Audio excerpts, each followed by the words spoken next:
Around the world, International Women's Day calls our attention to the rights of women and girls. As has already been mentioned, it is celebrated each year on March the 8th, as it has been since 1910. But its origins go back even further, to 1909, when the Socialist Party of America organized the first Women's Day, which was on February 28th. Today, of course, is February 24th, several days ahead of March 8th. But of course, the rights of women and girls must be addressed and upheld on every day of the year, and we're pleased to be doing that today. This year, as we conclude our worship series on change, Margaret and I will be profiling a number of women who are working for change in the world today. Some may be women you have heard of, but many of the names will be unfamiliar. Some are involved in activism close to home, while others are active in the United States and other countries around the world. We hope you find them all inspiring. Needless to say, it would be impossible to offer the perfect cross-section of women working for change today. We hope that after hearing these short profiles, you think of many others who could have been included, and please honor them by taking time to reflect on their stories as well. Finally, it should be said that although sometimes we share stories of high achievers, positive change in the world takes place every day, thanks to the ongoing and often quiet efforts of people who are completely unnoticed by the media. In addition to the women whose stories we share with you now, we honor and affirm the ongoing efforts of all women working for change, as well as the essential justice work of people of every gender.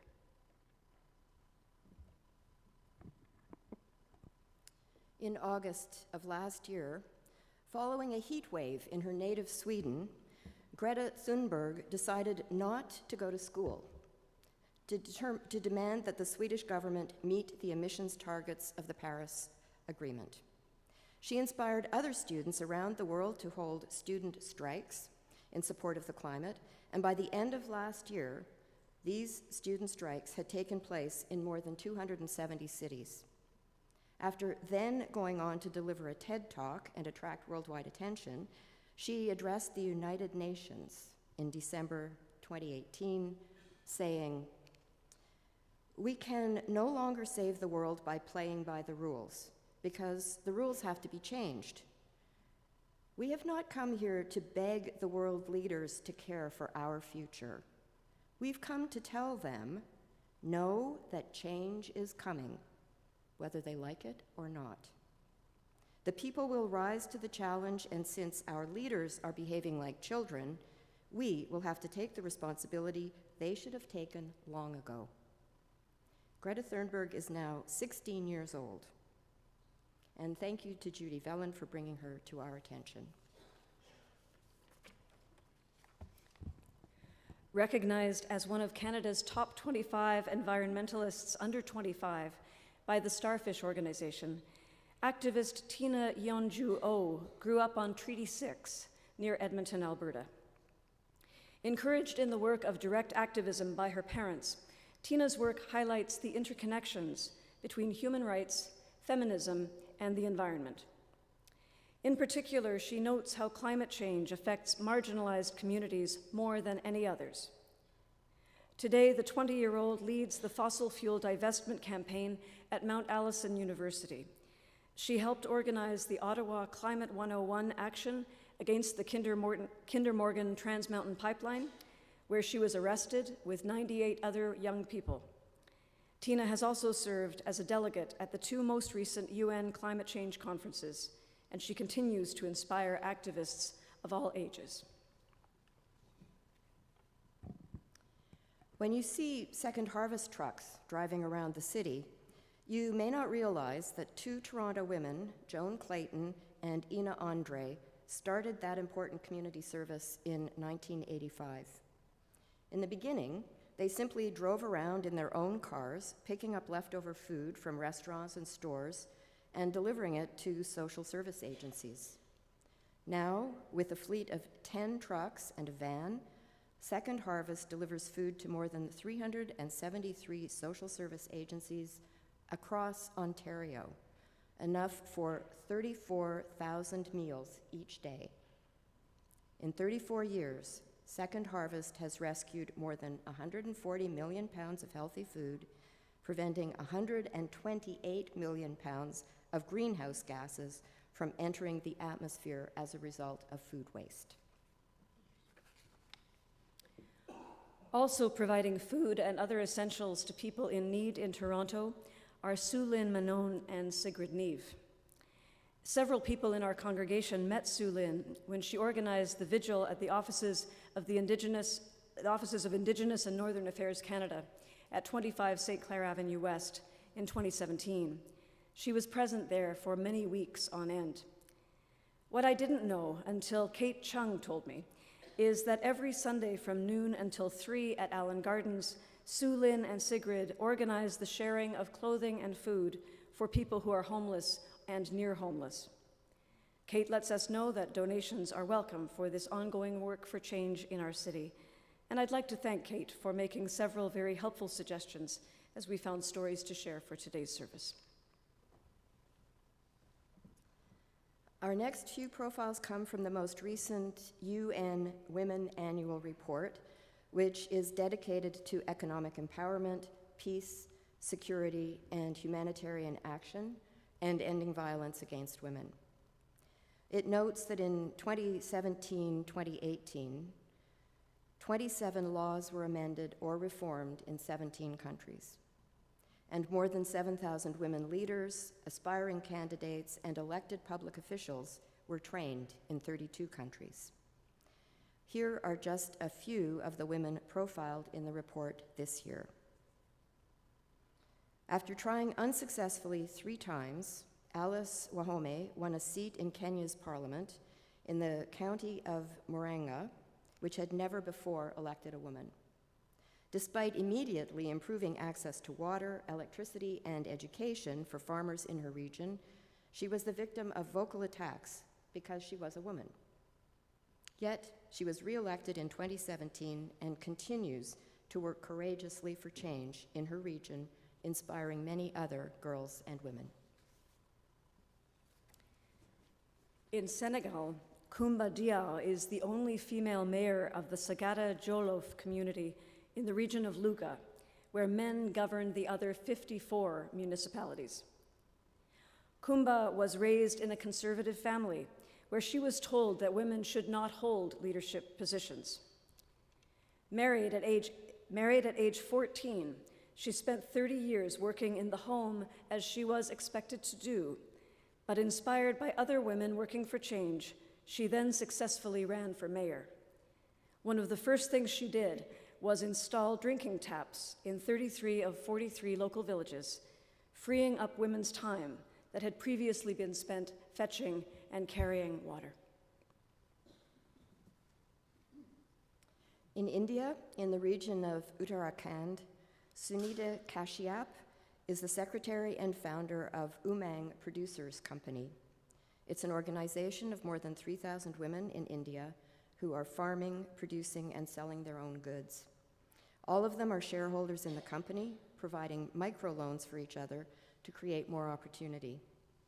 As a young woman, Sunita worked as a homemaker, farming beside her husband, but not receiving the same status. After joining with other women to form this organization, she has earned both a bachelor's and master's degree and focuses all her efforts on creating more economic opportunity for rural women in India. And if I may go off script for a moment, I would like to acknowledge a woman in Nepal, Shobha Pradesh, who has, in a similar way, established a nonprofit organization to support women in Nepal becoming more independent and being able to provide more for their communities. Her organization is Women for Peace and Democracy, and its programs are supported by World Accord, which is our partner in the work we do in Central America. And Shobha is an amazing person. So I just wanted to add that. Wonderful, thank you. In Skopje, the former Yugoslav Republic of Macedonia, Anna Vasileva's activism against sexual harassment began before the Me Too movement. After writing a blog that attracted anti-feminist criticism, Anna joined with other young women in an activist collective. Among other actions, they mapped the streets with feminist history, and they placed feminist books in the hands of statues in the city center. After the emergence of the Me Too movement, Anna started a similar campaign against sexual harassment in Macedonia. It's translated as I Speak Up Now. Within 24 hours, the campaign received official support from the Minister of Labor and Social Affairs, the Ministry of Education and Science, and the Ministry of the Interior, and the Prime Minister. As a footnote to this inspiring story of one woman working for change, I think it's important to note that over the past few years, the Me Too movement has strengthened women's voices and created long overdue awareness of sexual assault and harassment. All of the women of Me Too, which very likely include many women in this room, deserve credit for changing the world in the past couple of years. As we come to the end of February, which is Black History Month, we also celebrate the woman who ensured that Canadians recognized it each year. Jean Augustine immigrated to Canada in 1960 after being born in Grenada, and she became the first Black female member of Parliament. She was elected in 1993 for Etobicoke Lakeshore, and she served until 2006.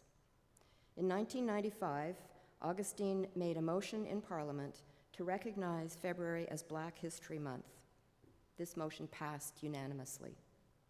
As a result of her hard work and dedication to education and politics, she received the Queen's Diamond Jubilee Medal in 2012 and was appointed to Commander of the Order of the British Empire in 2014. Augustine retired from politics in 2006, but continues to work as an advocate for positive social change at the Jean Augustine Centre for Young Women's Empowerment, based in Etobicoke. Many names stand out among women working for change in North American politics. Here are just a few.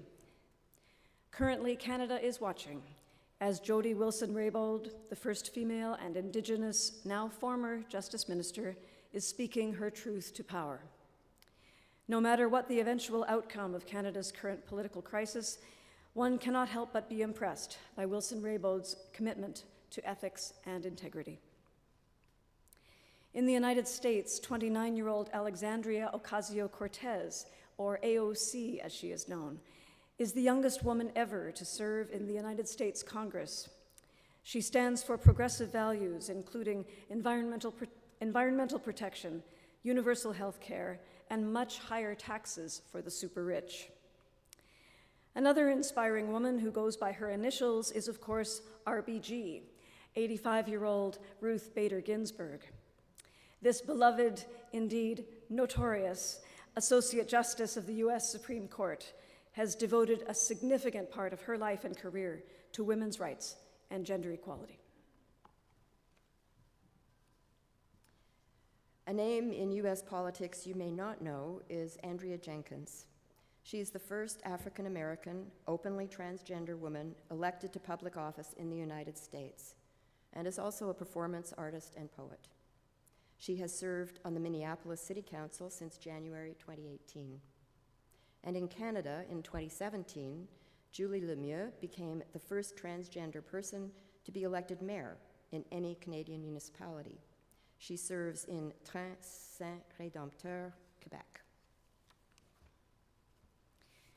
As today's service was being put together, many memories surfaced of women who worked for change in the past but are no longer living. And needless to say, you will have your own personal list of women who worked for change, who have inspired you in the positive changes you are making in your life and the lives of others.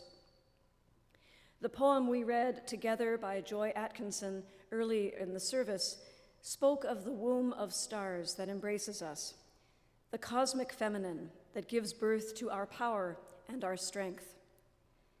As we look ahead to International Women's Day this year, may we continue to be guided by the courageous stories of women who have gone before us, women who walk beside us, and women who are with us always in the ongoing journey toward a changed and better world, a world of equality, justice, and well-being for all.